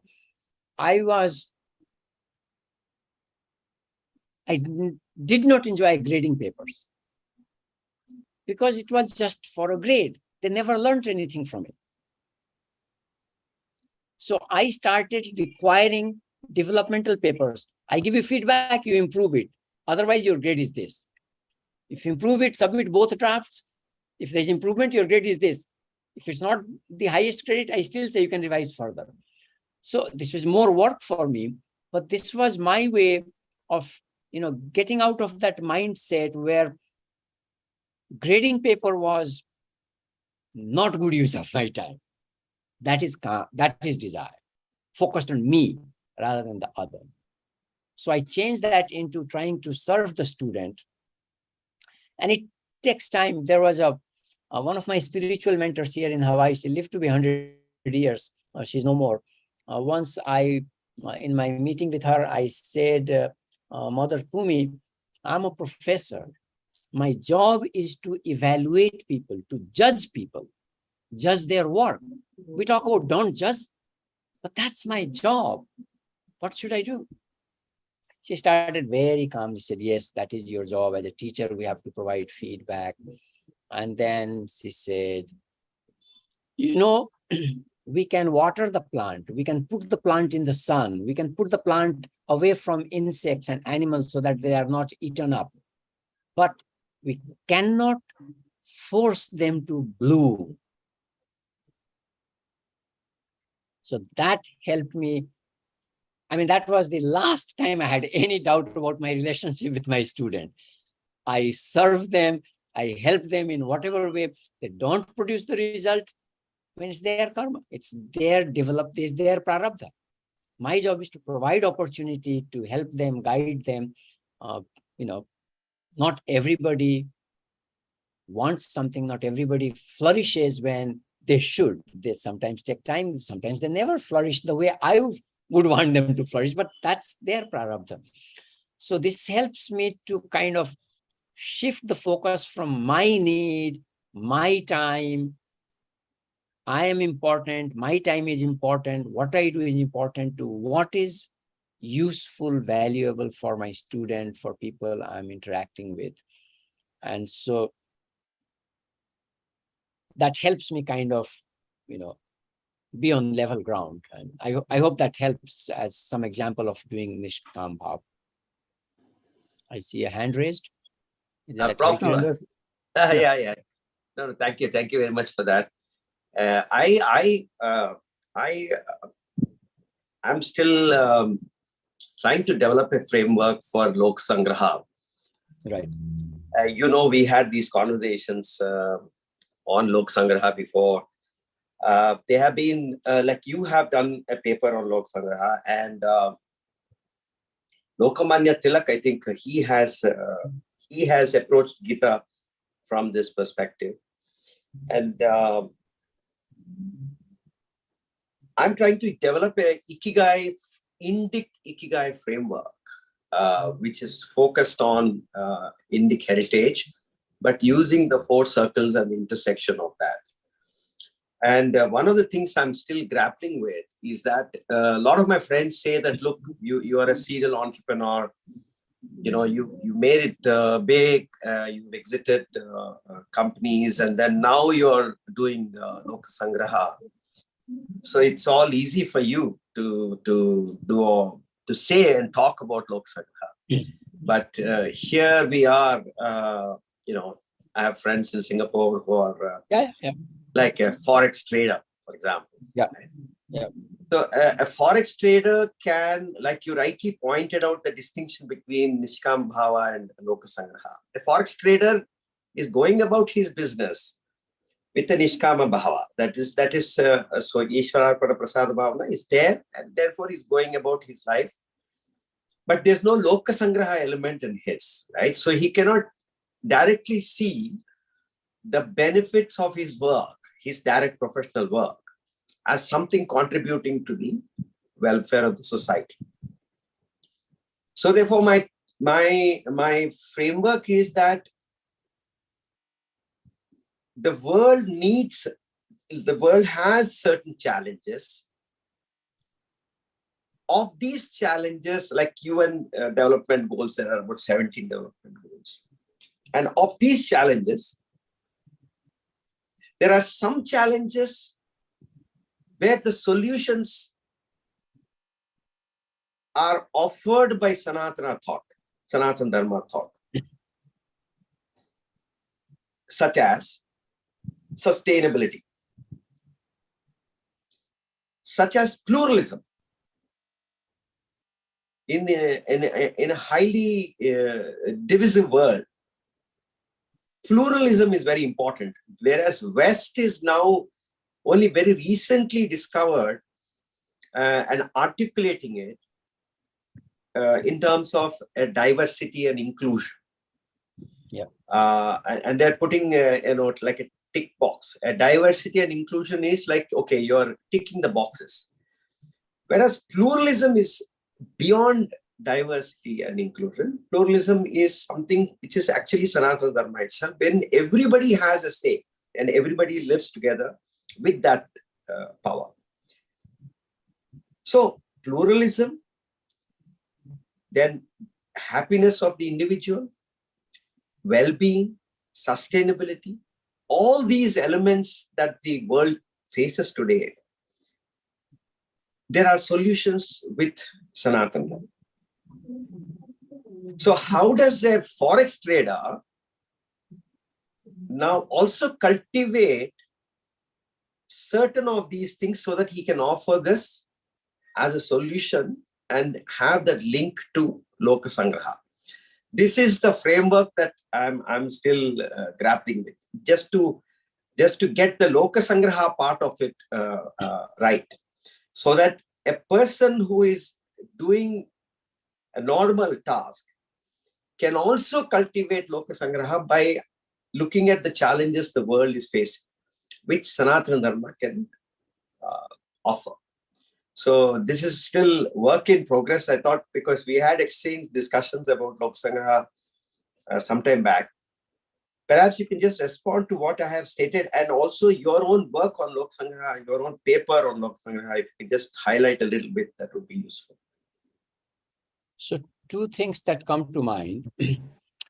And so one of the things that seems to me important is Lokasamgraha should not be done outside one's social context, because then it requires additional effort and time to reach out, do things. And, it's like if you have to drive an hour to do it, you have spend an hour and coming back an hour. So, now you're looking at, I've spent 5 hours, but only 3 hours spent there.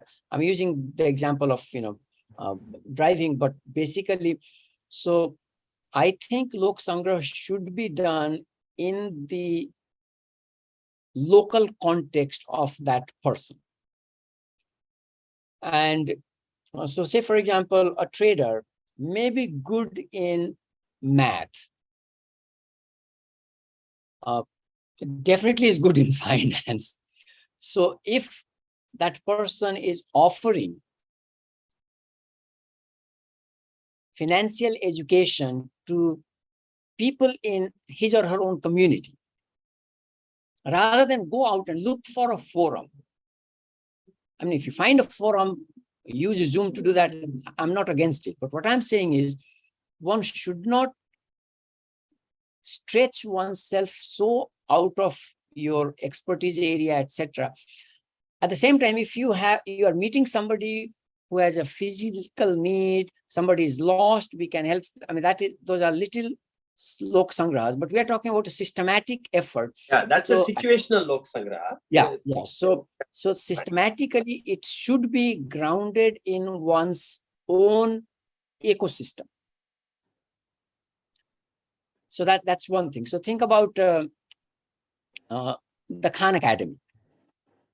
Started by teaching his nephew, saw that it was useful, had the skills to scale it, scaled it. Has it solved the problem for everybody? No. Right? So should he go crazy about it? No. But he has reached out beyond his family to a larger population.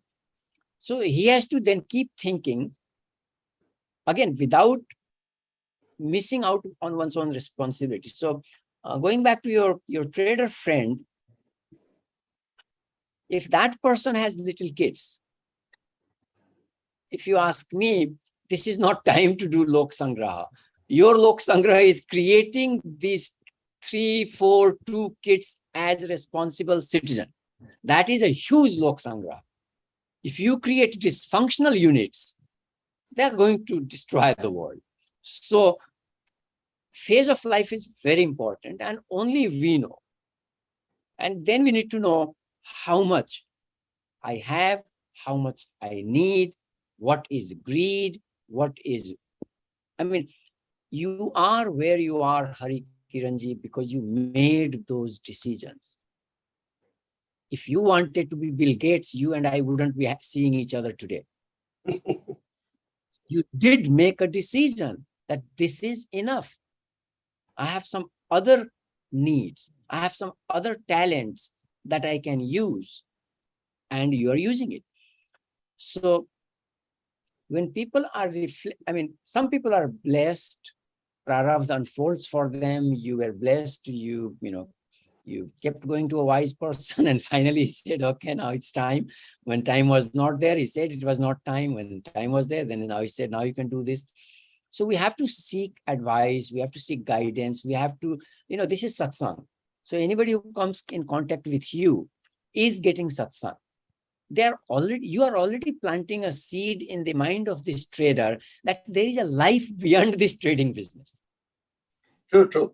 No, because I'm part of the a circle of CEOs. Right. So a lot of CEOs who are now in the, at my age group, nearing 60, right. Post 60. Right. That's the typical Vanaprastha stage.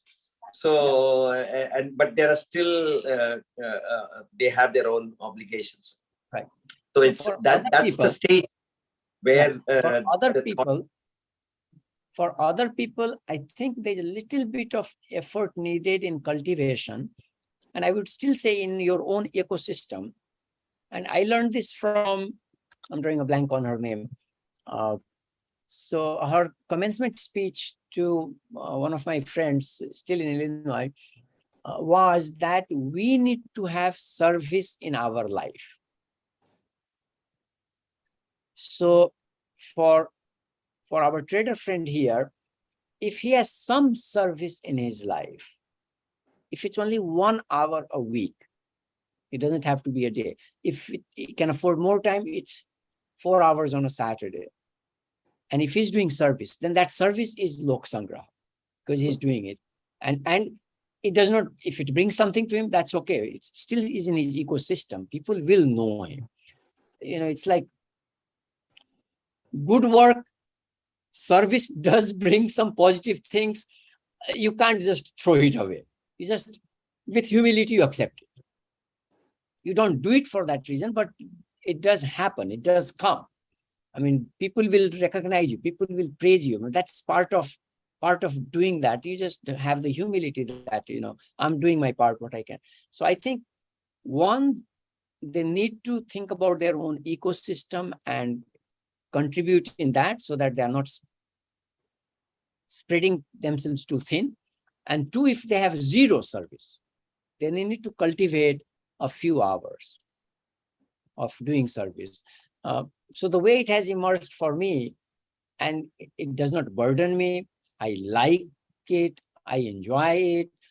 It has become part of my social life. We went to temple when our children were still young boys. After a few weeks, we found our younger son taking a shower and singing Atmalingam Bhajre, Paramatmalingam Bhajre. My wife and I said, going to the temple is a wonderful thing. We made a decision. Every third Sunday, we would go to this Vahiva temple, which was a community activity. It took a whole day. As an assistant professor, I could not afford it, but it was adding value to my own family. I had selfish interest. Now, because I became regular, even if I could not afford the time, they made me the vice president. And I used to joke, the vice president job is to pitch the tent. I'm happy. So we used to get before everybody and pitch the tent. And I had the human resources with my two sons and wives. We could do it ourselves. Even if one person came before time, we were happy. So what I'm getting at is, but it's in my ecosystem. And then one day I was called inside because one of the professors who was an assistant priest did not come. So I started. And then he was on sabbatical, so I took his place. Then one left, so I took his place. Then the priest who was doing the chanting, he said, Bhawuk can do it. So, and he was getting senior, so he withdrew. So now that has become my role. It's still in my ecosystem. It is service. I don't go there to, get any recognition or anything. But honestly, I'm getting the blessing. So my wife said, so we fit in the system. My wife says, if people don't have the patience to listen to 1,000 names, you can do 100 names, do 1,000 names at home. So she kind of supports me. And I say, okay, we'll do 1,000 names. But what I have done is earlier, the professor used to only chant himself, but now I make everybody chant with me. I have added some things and cut some things. So it is in my ecosystem. We used to go to the ISKCON temples. So we were part of fundraising for them, doing service for them. That was still in my ecosystem and selfish interest. Our kids needed that education. So that's what I'm saying. In our ecosystem, doing some service. The animal shelter we did the training, but they never called us. So, we went there 2 days or 3 days, and then that was it. So it kind of, so I said, okay, this is not happening. I'm not going to break my head, try to bang my head against this wall. If they have enough people, so be it. Incidentally, I just write them a check every month. So that's how I am taking care of that part in a way. So those are the two things. We need some service time committed, and we need to do it in our own ecosystem so that it's not putting excessive stress in our life. And clearly, we need to be aware of our phase of life. So with 2 adult sons, with more resources at our disposal, we can do a number of things that we could not do before. And yes. So we are now getting, we are happily doing those things. So that's, to me, that path to Lokasamgraha. Now, I advise my friends to think about Lokasamgraha in terms of 3 T's. Time, right. You can give your time, you can give your thought, or you can give your treasury. So time, thought, and treasury. Any of these 3 things you can give. Right. But I'm also trying to see what's the cognitive change that will happen once a person takes this decision for Lokasamgraha in his career. How does that decision that, yes, I am going to give time, thought, or treasury for Lokasamgraha within the context that you're talking about. Right. But then how does the cognitive shift that happens, how does that translate to better quality work in his day forex trading or in his day trading? Because if I'm able to establish that link between a cognitive shift to Lokasamgraha to the quality of his day job improving, then you would have an academic robust theory for Lokasamgraha. That's what I can share a story from Amma's world. So, so this story was told, and you might know him personally, the Vice Chancellor President of Amma's University. So he was talking to Amma, so he narrated this story. So he was talking to Amma, and he said, Amma, the students are complaining about all kinds of mundane things. And I could relate to that, because when I was in IIT Kharagpur, my friends were frustrated. And I would say, why are you frustrated? He says, like that cow dung there. I said, just go clean it. So this idea that I'm here to study and not to clean, I mean, this did not fit in it didn't strike me, because, you know, to me, IIT was like a Gurukul, you know, and some things were provided and some things we should have done ourselves. So Amma said, you know, send them to the village with a service assignment. The students were sent, they stopped complaining about the mundane things. So I think two things happened. One, they saw how privileged they were.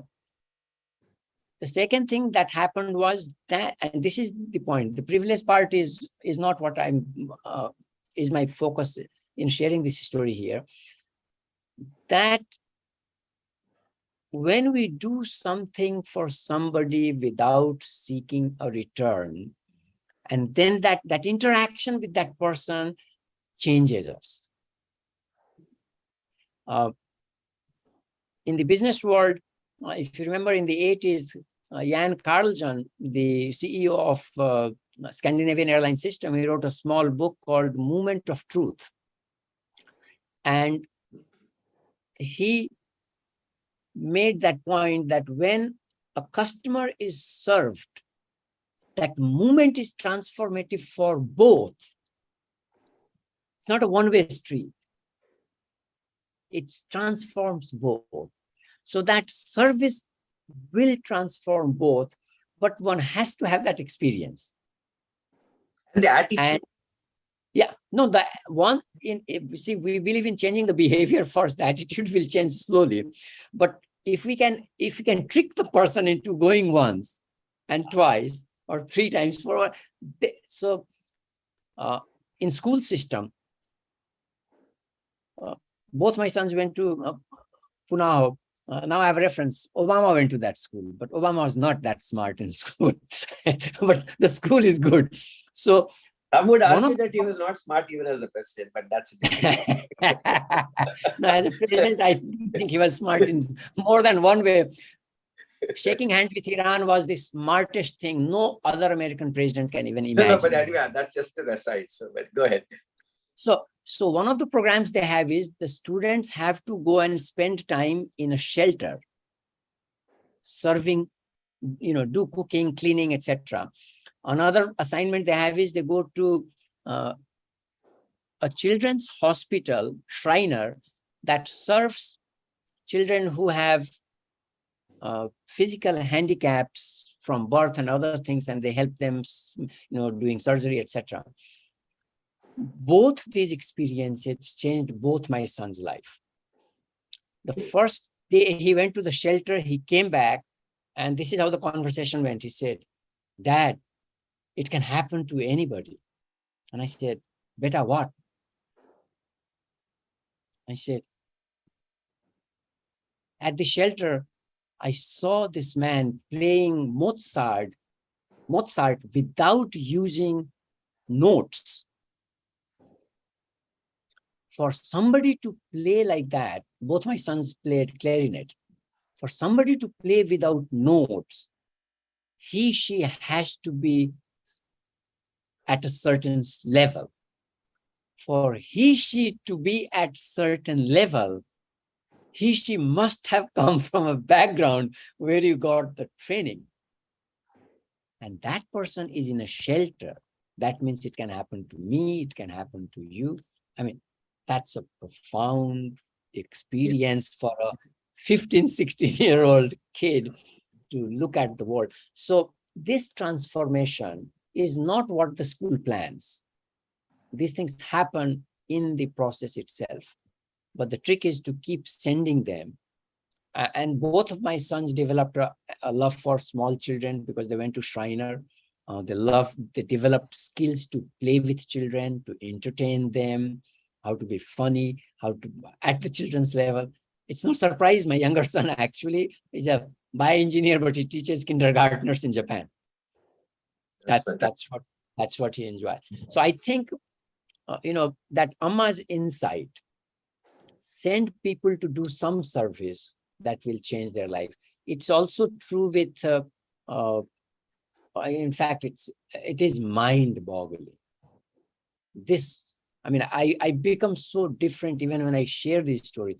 This young man who is affiliated with Chinmayanand Mission, gave 1 year to service, not caring about his career and this and that, and is such a, balanced person in life.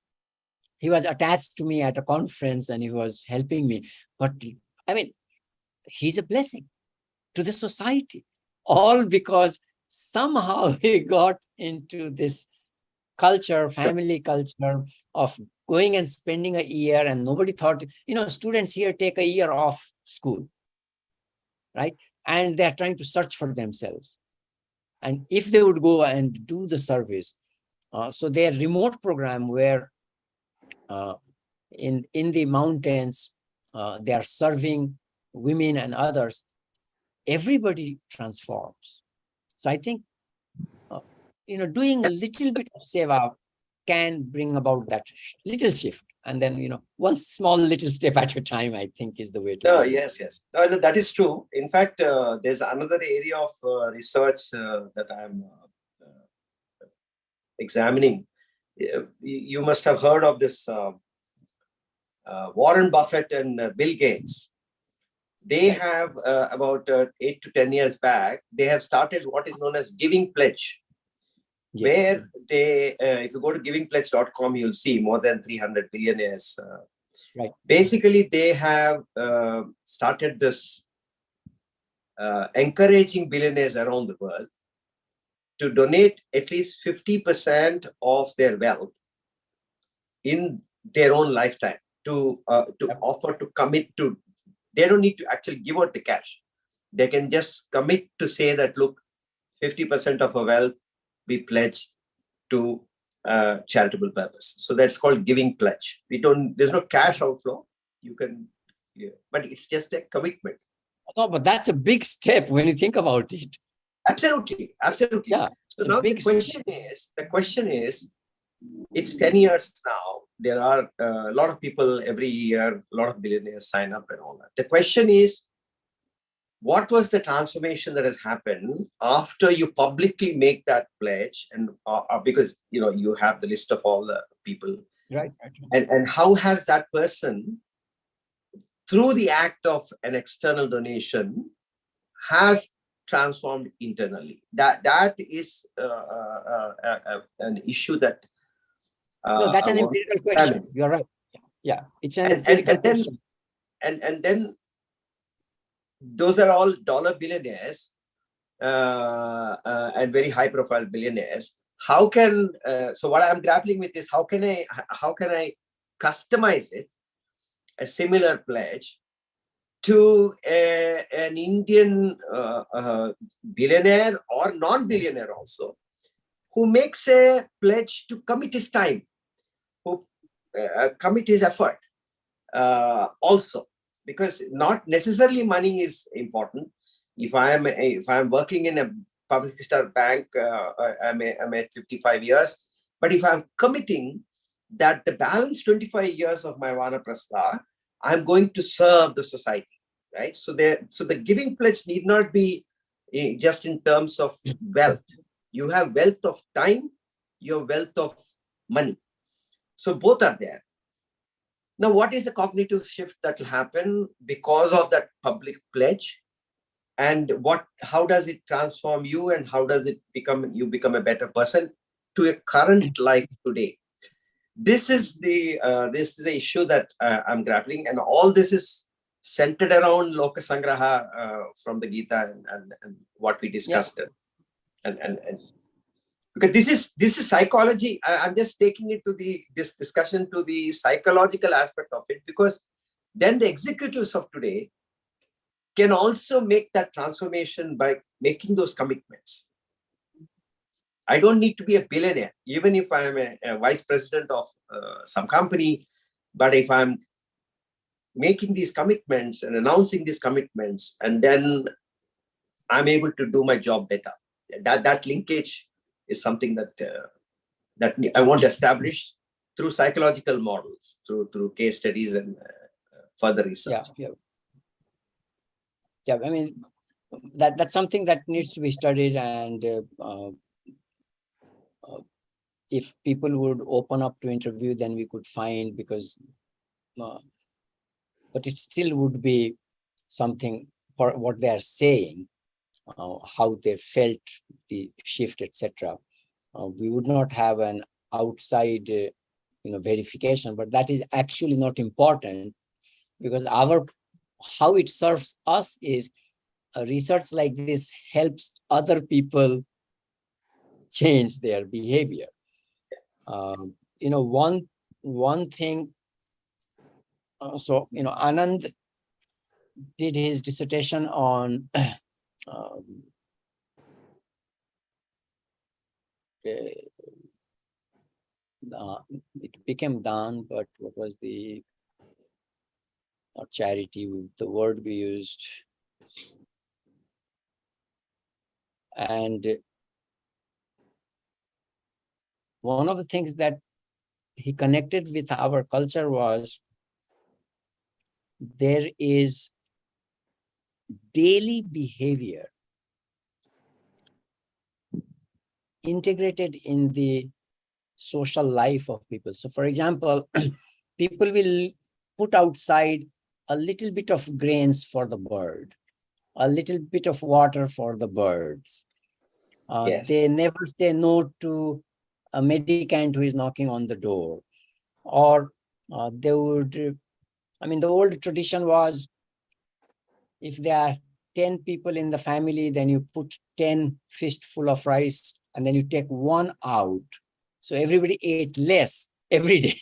And that one out was what you gave to the community or the people who needed food.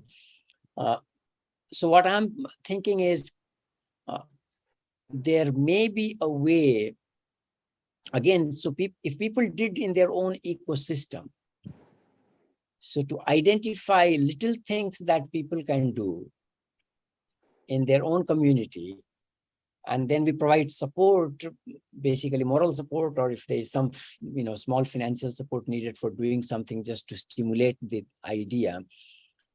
But also there may be retirees are everywhere in every area. So we could maybe create a network of retirees and see how they would want to serve and what are their strengths and how many people are there and how can they approach it. This will be very rewarding for the retirees because they have a social needs to talk to people and others. And so this will provide them an nurturing, and they can see that right away. It's a no-brainer. You have now suddenly gone from being very busy to have nothing to do to at least I'm doing a few activities that is not taxing me. I'm still relaxing, but I'm also doing something. And there are people on my network. So I think, but one of the things that probably we should also think about is vaccinating the young adults when they are in college itself, so that they start giving and doing something. Like if your pocket money is 100 rupees, can you give out 5 rupees? So cultivate that. And if Dharamji, seems like nothing, if Hari Kiran Ji created a platform where those 1 rupee, 5 rupee from your pocket money, now that could become big. Schools could then take pride about our students contributed this much or continue. So, like Ashoka University, it's fancy university. Parents are paying a lot of money for the kids' education. Kids are bright, extremely bright and committed. But there's their pocket money. If they were to contribute, it is their parents' money. But it's just like that one fistful from the 10. So everybody's going a little bit hungry kind of thing. But again, this can become something, and we can go from university to university, but, then they'll keep doing it for life. Like, when I heard that speech in 93, I became sensitive to this idea. And I also say that shame on me that I needed to learn from a Westerner coming from Sanatan Dharma. I knew everything about it. But that structure that I must have service in my weekly, daily life. She said daily, but I kind of, because my life is planned on a week basis. So if I do weekly, that is at least, reasonable. Daily may be really difficult, but maybe now it will not be that difficult. I mean, with the kids, clearly there was, it's almost like, I'm running around and my job is just getting done. I'm lucky. I think we have. So that is something to think about, yeah. But wonderful. You're already doing wonderful things, Hari Kiran Ji. Don't stretch yourself too much. Not enough. But next month we are organizing a symposium on Vedic spirituality, with the role of Shraddha and Bhakti. Yes, yes. So I saw that. Did I not respond to that? Not yet. So I'll specifically reach out to you. Probably you. No, I got the message. I have a paper on Shraddha, so I thought I'll share that with you. Oh, wonderful. So this is on 29th, but we will schedule you the first thing in on that day, so that your timings and all that will work out. It's November 29 or October 29? November 20. Because we also had another program yesterday. Oh, yeah. No. Yesterday we had a conference on Kashmir. I know. I registered for it, and when I registered, I kind of knew, but I was still hoping that maybe I'll make time. But I have a meeting with my graduate student that kind of goes long, so I could not. I did register, but I didn't make it. So my apology. But the November 29. At 9 o'clock, 9:30. Same time. We'll invite you. 9:30 a.m. I will mark my calendar and I'll send you the paper, and then I'll continue to think about it. Yeah. Okay. Now this is to this. Yeah. I'm a very strong. I fight this category called spiritual but not religious. I think it's a total bunkum category that Pew Research has created, and everybody who meditates thinks he's spiritual but not religious. So my argument and my proposition is that there is no spirituality without devotion, and there is no spirituality without Shraddha. So our spirituality, the spirituality that we have, the Vedic spirituality, has a goal, which is moksha. And moksha without Shraddha and Bhakti is not a possibility. So therefore, that's the argument and the proposition. Therefore, this concept of spiritual but not religious is a total bakwas category that has been created by the West, where they have their own definition of spirituality, and they do some meditation and look at some sunsets, and they'll say that is they're spiritual people, which is good for them. But I completely agree with you on this, and Many of the categories come in the West from their own experience, and then our scholars jump on it and then start using it and not realizing that we never had a need for it. Yes, exactly. We never had a need for it. Exactly. So This if we is, use the word adhyatma, then I mean that's what we have. Why Correct. do I need to think in terms of spirituality? Why do I need famous, reasonable Western scholars have said things like Indians don't have a concept of ethics. Really? What is dharma? Dharma is only What is dharma? We don't need ethics like you do. We have dharma guiding our 24/7. Absolutely. So, In fact, I mean, yesterday I was writing an email to my colleagues and I said that we have a dharma gene. And yes, this dharma gene actually is manifesting in all the CEOs in the West, Indian CEOs, and now politicians like Tulsi Gabbard. Why did she resign? Because she had a dharma gene. Yeah. So you see across the board, you will see any global political leader from Sanatana Dharma in the corporate world or the political leader has a dharma gene, as a strong sense of right and wrong.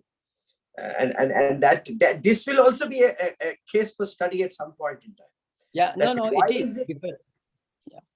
What is it? How do you codify it? Right? Yeah.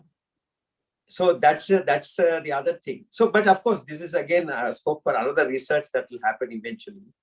What is this dharma gene that we have? And it comes from years and years of, listening, understanding. You see, karma and dharma are related. You see, you please understand. Because of our innate understanding of karma, automatically there's a moral checks and balances. It is built in our system. And that we have that. Yes. And therefore that leads to dharma. You see? Yeah. But this has to be researched to say that, okay, this is a societal issue of an understanding of a deeply ingrained philosophy of karma, where an ordinary villager, ordinary farmer, every person has this sense that drishtafala, adrishtafala, punarjanma, all these are ingrained. And therefore the ethical conduct. Right? This whole debate about pro-life, pro-choice in the West. One story I learned about a great scholar, Indian scholar. So in his senior years, Prarabdha, he contacted with leprosy, really bad leprosy. So, when your fingers start to drop off. And a big Kumbh Mela was going on in Prayagraj. So one of his disciples, students said, Guruji, you should come. And he said, in this condition? And he said, no, people will want to see you. The condition does not matter. We see you as our teacher, who you are. I mean, this physical condition doesn't bother us. Yes, it is trouble for you, but so he agreed. And then they made a special kutia for him. It had to be away from the common crowd kind of thing. And then one day, one of his friends came to visit him. And his friend started crying, seeing his pain. And then he said, why don't you take poison and end this life? And so the scholar said, are you my friend or my enemy? And then the friend said, I will give you the poison. So the blame is on me, not on you. And then the scholar said, so now it is clear that you are my friend. You are willing to take the sin on you, not for. Then he said, I cannot imagine anything I did in this life that would result into this. So this is my past karma unfolding. If I take a shortcut and end it now because it is painful, this will come back in the next life. So let me burn it in this life. Beautiful. So this gave me the most subtle and definitive understanding of what karma theory is for a Indian, for a Hindu. This is how our behavior is guided. So, when things get tough, that's when tough get going, the Western English proverb. But this is the point. In difficult situation is when we are able to see what is our, dharma. How should we act?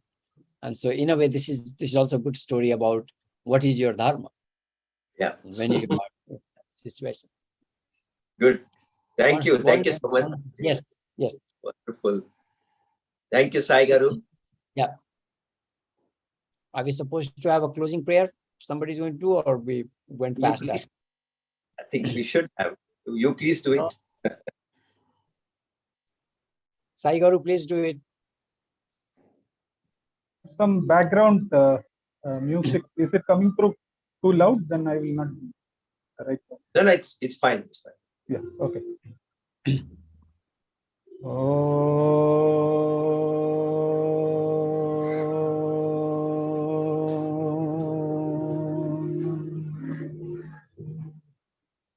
Purnamada Purnamidam Purnat Purnamudachyate Purnasya Purnamadaya Purnamevavashishyate. Om Shanti Shanti Shanti. Jayo. Thank you. Beautiful.